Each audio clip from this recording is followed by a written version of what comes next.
Well, hello and welcome to the channel. This is going to be part 2 of our sIG33 15cm heavy infantry gun. Now this is a German artillery piece. And this video is going to be kit construction 2 of 2. So if you haven't seen 1 of 2, go back to the channel and check that out. You'll enjoy that. So we're going to pick up our build right where we left off in the last video with step 13 here. And that's going to be the attachment of the pivot point for the gun elevation. And also we'll be building up the wheel ends. And these are where the brakes are located. And also in step 15 we'll be choosing which wheel we're going to use. There are 3 different types of wheels that we can use in this kit. And we're going to be using the later version, steel with the rubber tire. So the first thing we're going to do after cutting off and cleaning up our parts is locate these pivot points for the gun elevation. And they just really press and click into place. And AFV Club has included an alignment bar for us. That makes sure that we get the parts in the right location with the correct spacing. So you can see here I'm just going to go ahead and set that into place and press it down until it clicks, and then we'll just put a little bit of Tamiya extra thin on it to secure them in place. Next up we're going to work on our wheel ends, and so this is the brake drum here, and we're going to attach these brake linkages that allowed the crew to be able to release the brakes and be able to move the gun by hand. These are override mechanisms for the air brakes. This gun carriage actually had air brakes. The amount of detail that AFV Club has put into all this mechanism is really incredible. Here we're just gluing up some of these sub pieces here. And it's important to remember that this gun was designed so that the crew could actually move it around a little bit by hand. So they have to be able to release the brakes and then reapply them for firing. And as such, there is quite a few parts. In addition to that, the minimal traverse for the gun is done by sliding the main carriage for the gun across the connecting tubes that will connect the wheels on either side of the carriage. And we'll kind of get to that later on. That's kind of an important detail. And this kit is designed so that all those parts for traverse and elevation and everything are actually supposed to work. That is, if I do my part and put it together correctly. So here I'm installing that brake lever that the crew could use to override the brakes. And I'm just going to leave it free for now. And then there is a bracket that is attached to the mechanism as well that the brake lever is supposed to lock against. And we'll go ahead and put that in. And then we'll secure the brake lever. I'm just going to put mine in the halfway position because I'm not sure exactly where it should be. I don't know where on and off is, so we're just going to kind of wing that part. So here we're going to attach a major structural piece that it's going to attach to those tubes that the gun carriage slides across. So it's important that we locate it correctly and get it square. That way the wheels will be pointing in the right direction. And I found that as long as I press these parts down until they're fully seated, they do come out square. So there is a small adjustment knob that goes on right here, a little star knob, and it is really, really small. And it's kind of hard to hold on to, as you can see there. I'm trying not to use my tweezers too much because I tend to drop things, and it is kind of hard to find sometimes. And we don't want to lose these because the kit only has 2 of them, and you have to have 2 for the kit. So once I get it into place, the only thing to do next is to make sure that it's kind of square to the shaft that it's assembled on, and then we'll be ready for the next step. There we go. So that's what this wheel end looks like.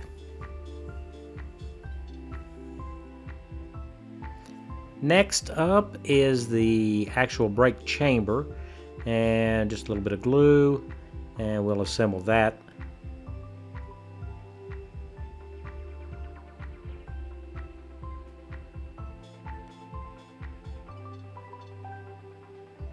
One other small piece that we've got to put on is the connector.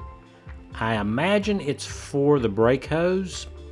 Now the kit doesn't include those, and I haven't quite figured out what I'm going to do about that yet, but we will probably put something on there to simulate that.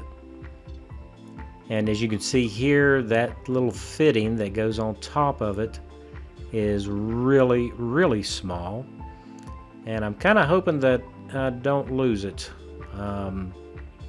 If you squeeze too hard on your tweezers, a little part like that will take off across the room, and it'll be eaten by the carpet monster. And we really don't want that to happen.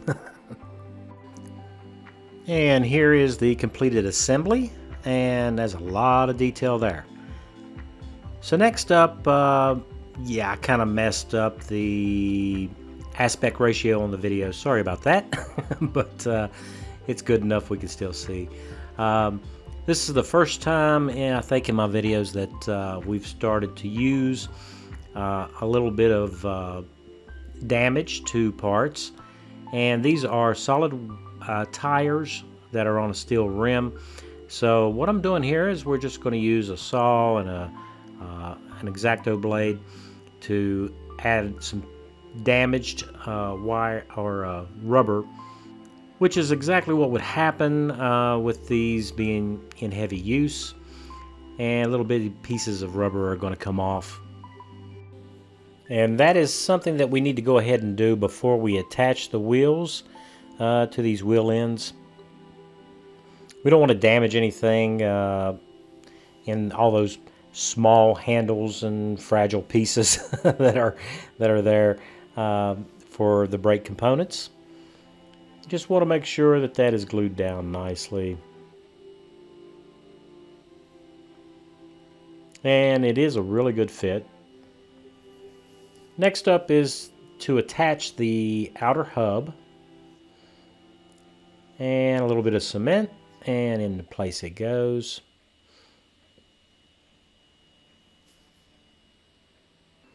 So in step 16 is building up the other wheel end, and it is mostly just like what we saw on the other side, so I won't subject you to that again.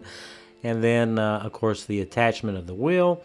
And then step 18 is these bars or tubes that the carriage slides across for minor adjustments to traverse. Yeah, that's the word I'm looking for.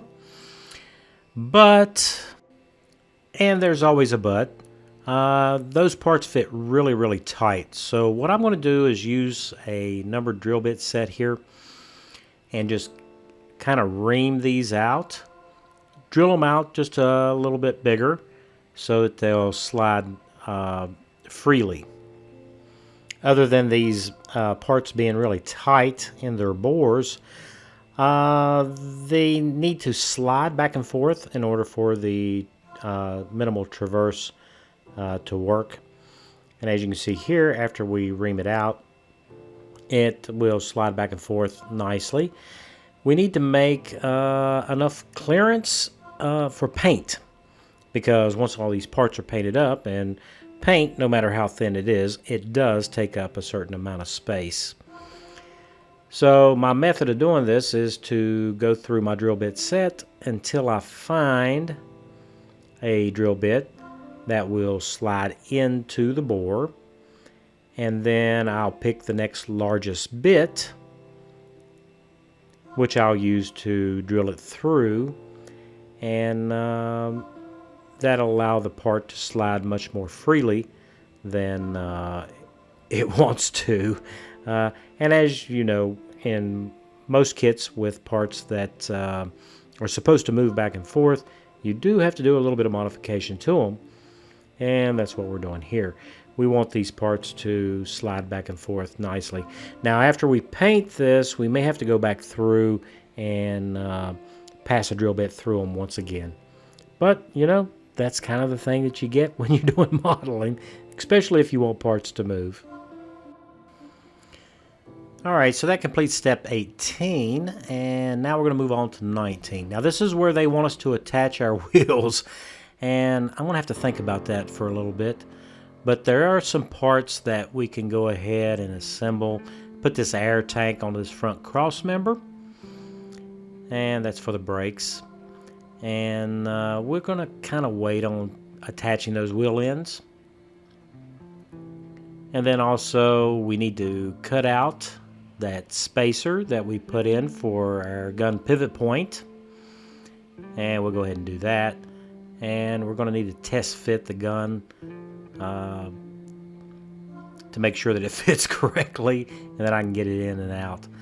And then we have some upper structure parts to put in, and we'll go ahead and do those.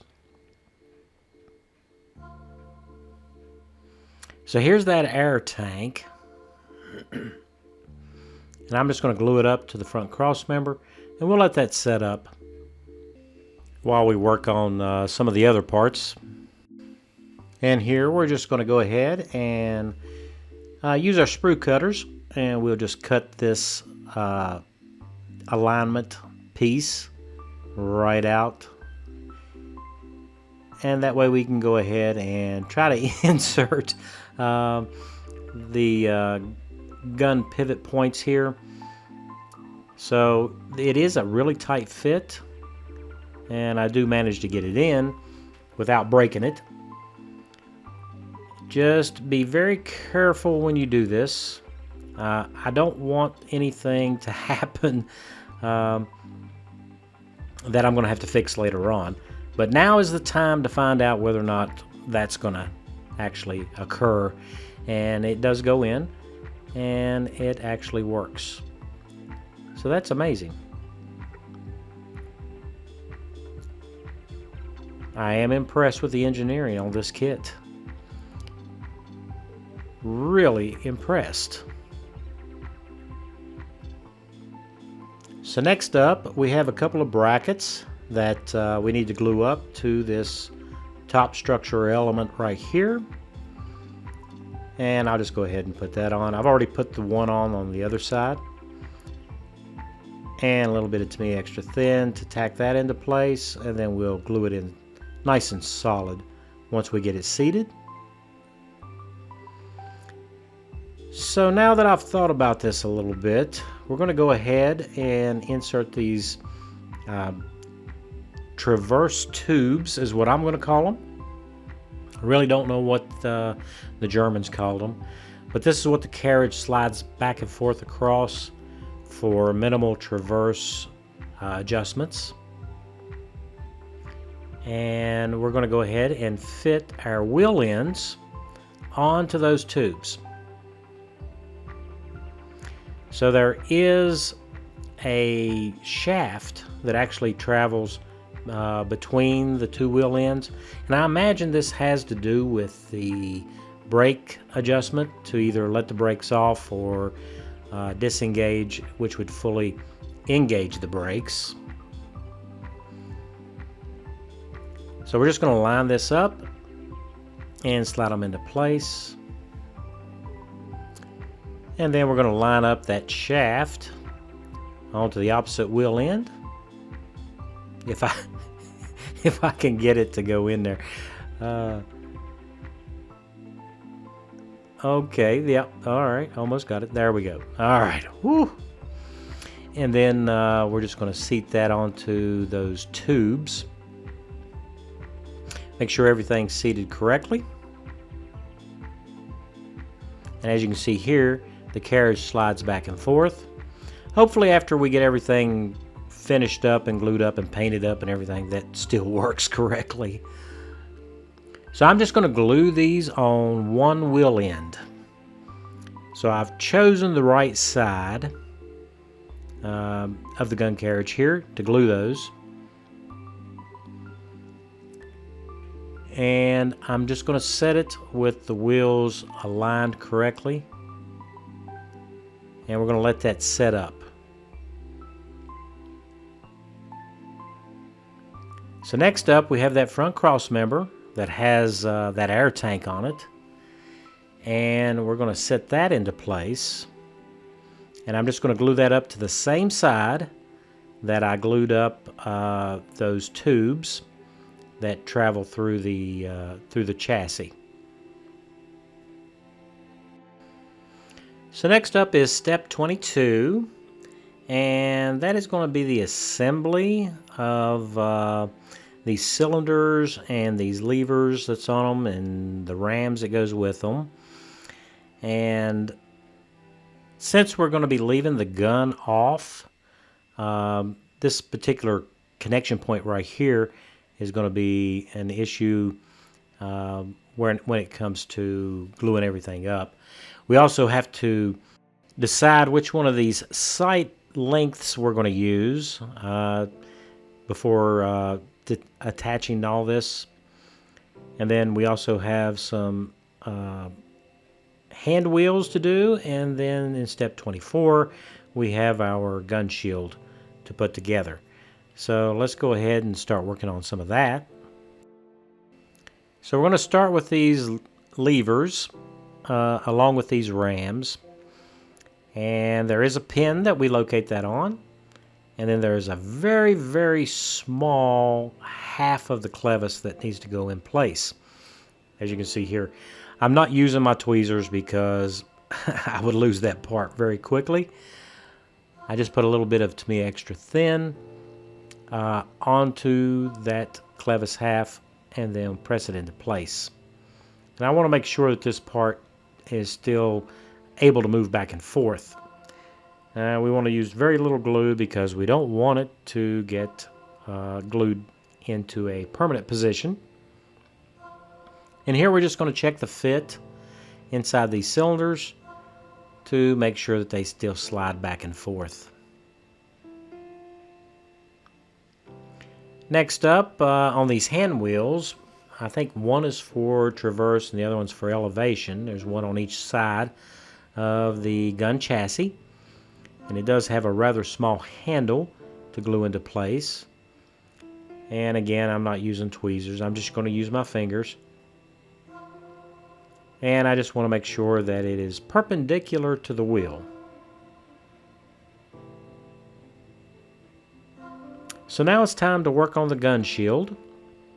So we have this small frame or support that goes on the bottom, and I'm just going to clamp it into place, and then I'm going to use the square edge of my small ruler here to check and make sure that that is perpendicular.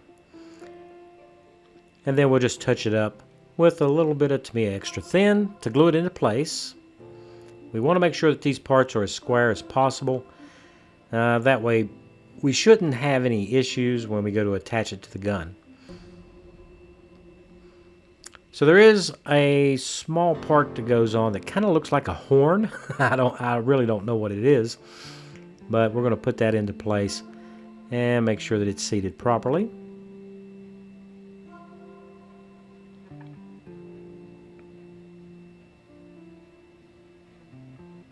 And then for the next side, I clamp it in place, and then I just check it for being square as well. And a little bit of Tamiya extra thin, and that should set that. So we do have a small PE part. It's a C-shaped bracket, or maybe U-shaped bracket, either way. It is already etched at the bending point, so you don't have to worry about that. You just have to worry about getting it bent correctly. And this will hold I think it's a reflector that goes on it. And since we're using plastic onto a metal part, we're going to have to use a little bit of CA glue here.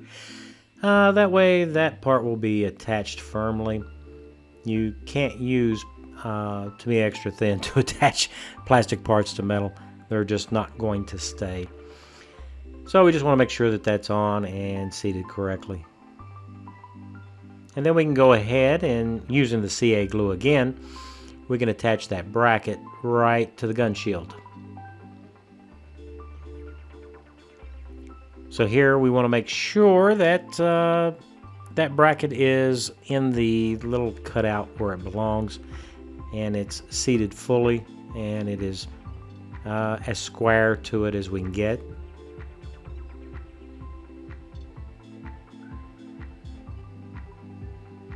And we also have one more PE piece to put in place, and that is the little door that covers up the gun sight. So this little window here, I'm just going to put a little bit of CA glue there, and I'm going to put the door in the closed position because in my mind the crew wouldn't have that open unless they're ready to sight in and actually fire the gun. And we're going to attach the shovel that's attached to the gun shield, along with our pick that goes into place.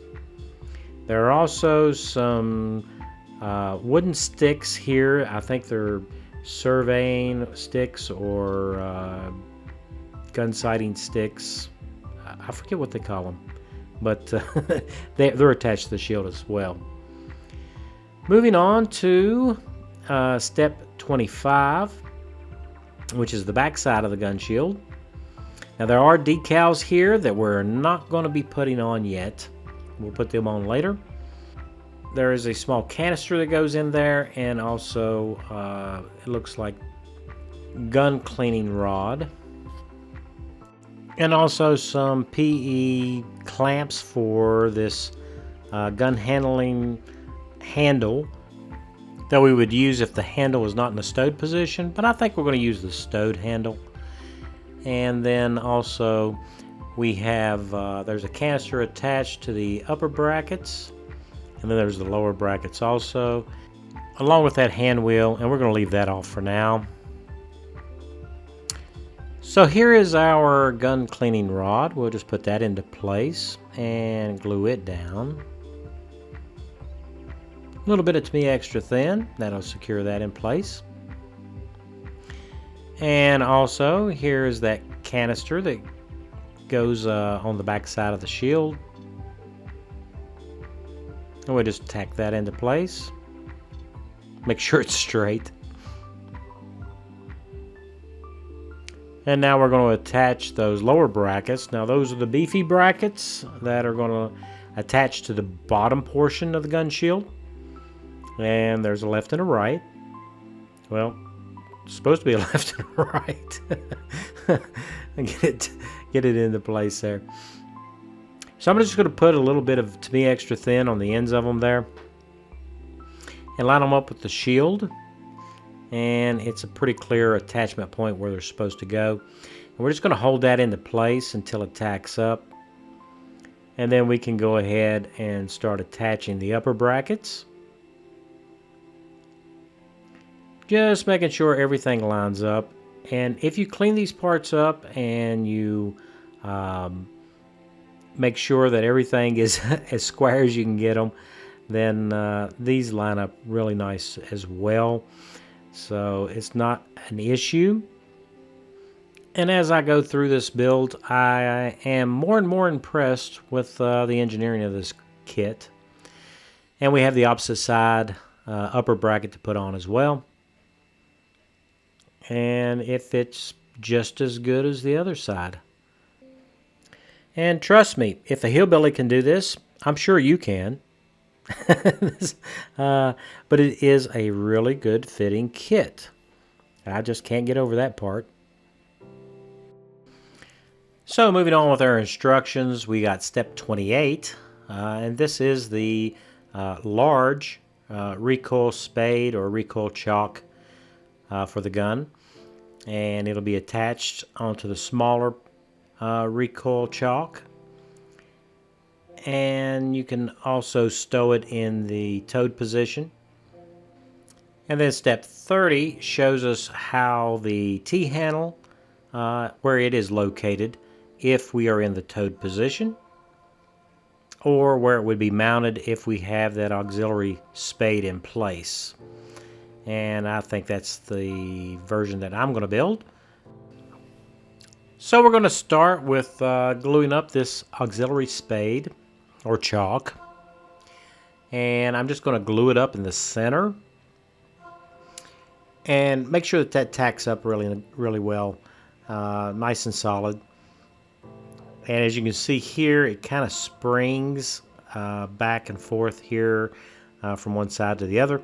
So we're just going to run a little bit of Tamiya extra thin along that and press it together and wait for it to actually stick in place, and then we can do the other side.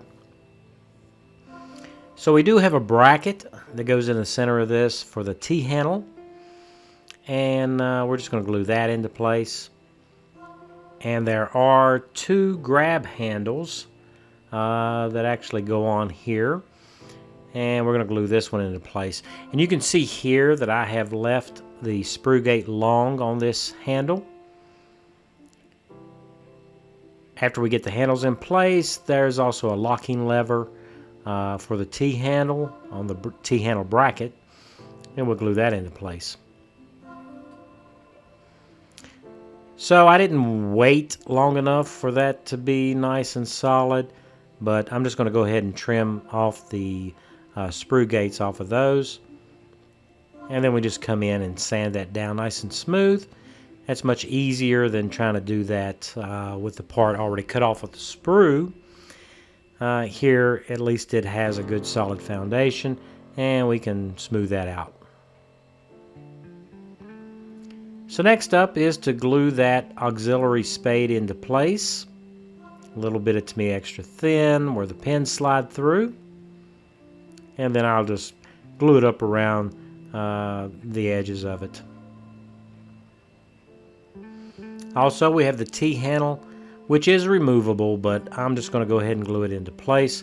The instructions tell you not to glue it, but I don't intend to take it off, so I'm just going to glue it into position. Now we're going to look at step 31, which is all the accessories. And these are the rounds that comes with it, and also the shipping crates that secure the rounds before use. And we also have caps that holds the powder. The powder is separate from the round. And we also have some storage boxes for those powder caps. And also we have the sIG33 42 demolition round, which we will build up for this. I probably said that wrong, but I gave it a shot anyway. Here we're starting with the protective cap for the shorter rounds. And as you can see, there are 4 little locating holes in the first ring, and then we have to seat the upper piece on it that has the 4 pegs on it. I'm going to use a drill bit here to help line and square this up because it is just a little bit skewed. Next up is the one of the ammo boxes here. And both of them go together the same way. Just a little bit of Tamiya extra thin to glue up the end of the box. And we'll do both ends the same way. And then we'll just come along and make sure we got plenty of glue on that. And here we're just going to check the fit of the lid. Make sure that it lines up. And we don't need to do any sanding or anything. And that looks pretty good. Now we're going to build up our demolition round. And so the main body has 3 pieces. We're going to glue the bottom portion on. and it fits very well. And then we have the longer portion which goes down the barrel of our field artillery piece. Just glue that up. A couple of dots of to me extra thin in those little recesses for the fins, and we'll just seat those into place.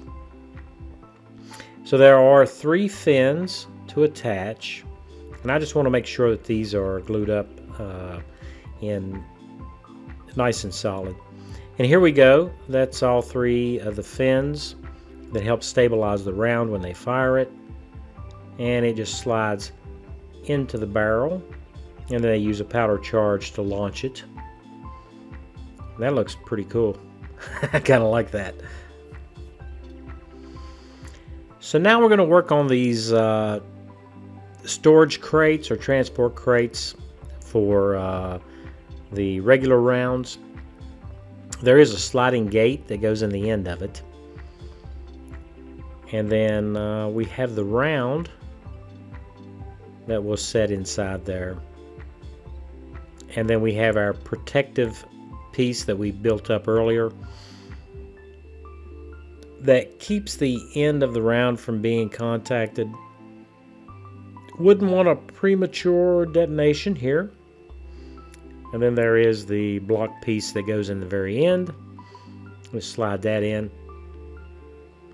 and then we can put the side of the protective crate into place. It all fits really well, and then we just slide up that little gate on the end. So what I'm thinking is I'm going to have to paint these parts probably individually before assembly.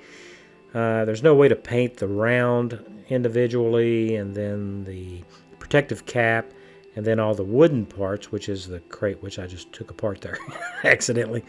But we're going to have to paint those separately before we can put them together. But that's okay. It's going to be a really nice accessory when we get it painted up and the decals on it. It's going to look really good. Now for the longer round, I think we can go ahead and assemble the protective wooden crate for it. And we're just going to twist in the end cap for it, push it all the way down, out of the way. And then we can just take and insert the round from the end and push it inside. And then we'll add that little sliding gate at the end of it there. And these parts do fit really tight, so I'm kind of interested in finding out how that's going to work with paint on them. And then we can just flip it over, and then we can position the end cap that holds the round securely in the box, and we can glue that into place. But we're not going to do that yet. We will do that after everything's painted. Really nice. And here's a look at those 2 rounds that are provided with the kit. Now this is as far in the building process that I'm going to go because of considerations for painting and weathering and getting this kit to look like what I want it to look like. And those are things that you need to think about. I mean, if you would prefer to build this kit and leave the tools off so that you can paint the handles and the metal work more easily, then you might not put as much on as I did. And of course, that's going to be the builder's preference. And because of the intricacies and the very small parts that are included in this kit, we have a great amount of detail, but that might not be suitable for a beginner. I would recommend that you have a few kits under your belt before you attempt this one. But it is a really nice kit, and it does go together very well. I do recommend this kit for intermediate and advanced builders. Not that I'm one of those advanced builders. I'm still working on that part. So if you enjoy the building process and you enjoy kits that have a lot of parts counts, this is definitely a kit that you might consider. I'm glad that I started this one, and I've really enjoyed building this. And if I finish it up correctly, it will work the way the engineers intended it for it to do. So this kit is not for the faint of heart, but I tell you right now that if you enjoy a challenge, this is a really good kit for you. So in our next video, we're going to start painting this, and you're not going to want to miss that. And if you're new to the channel and you're not a subscriber, think about subscribing. I hope maybe today I have earned your subscription. And hit that notification bell so that you won't miss the next video.